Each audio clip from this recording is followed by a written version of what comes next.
Hey guys, welcome back to another study video. Guys, in this video we will discuss when you show this pop-up in your iPhone settings that confirm iPhone passcode, but when you click here you may face a problem that verification failed in iOS 18. So simply how can you fix it?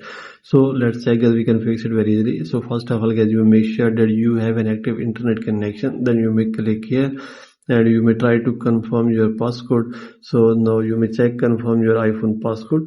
Click here on continue. And now guys, you may check your problem will be fixed. So if your problem is still not fixed, then I will tell you how can you fix it.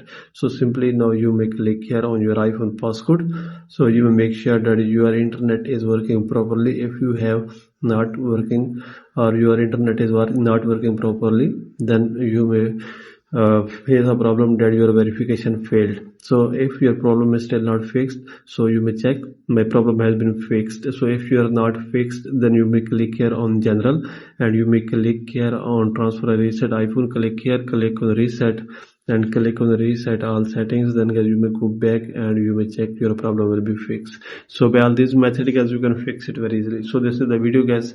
For more videos please subscribe our channel.